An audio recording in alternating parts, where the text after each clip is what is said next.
তুমি অত্যন্ত মেহেরবান এবং ভালো মানুষ। একজন কামেল ইনসান ও দয়া মহব্বতের দরিয়া স্বয়ং ইউসুফ। তুমি আমাকে ভালো বললে? ভালো তো সেই মানুষ যার কাছে স্বেচ্ছায় সকল মানুষ গোলামি বরণ করেছে, ওয়াসেনেত নয়। আমি ছোটবেলা থেকে ইউসুফকে লালন পালন করেছি। তার বিশাল মন এবং দয়ালু হৃদয়ের কথা ভালোভাবেই জানি। আমার প্রতি সে যতটাই অবজ্ঞা করত, আমি তাকে ঠিক ততটাই ভালোবাসতাম। গোলামদেরকেও সে অসম্ভব ভালোবাসত। তোমার প্রতি ইউসুফের আগ্রহের কথা কি তুমি জানো?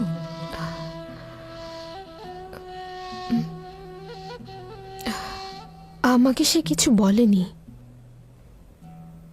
কিন্তু আমি তার দৃষ্টিতে বুঝতে পেরেছি। এই মহব্বতের জবাব কিভাবে দেবে?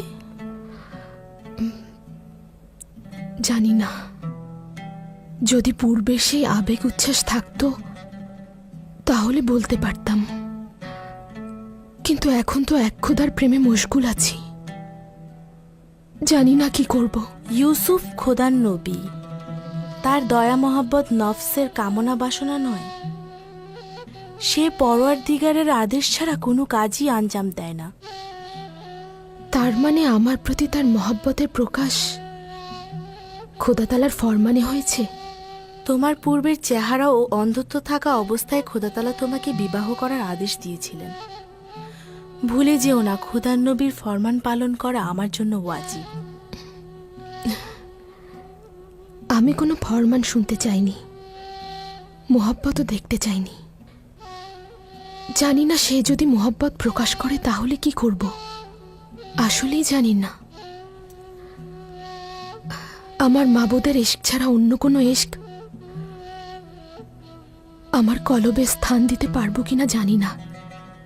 প্রকৃতপক্ষে খোদা তাআলার মহব্বতের সুগন্ধি ইনসানের উপর প্রভাবিত হয় না। সতর্ক থেকো, এই সুগন্ধির পথ থেকে বিচ্ছিন্ন হয়ো না।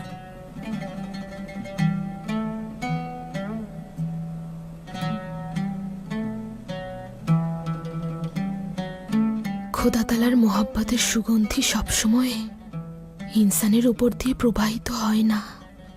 সতর্ক থেকো, এই সুগন্ধির পথ যেন বিচ্ছিন্ন না হয়ে যায়।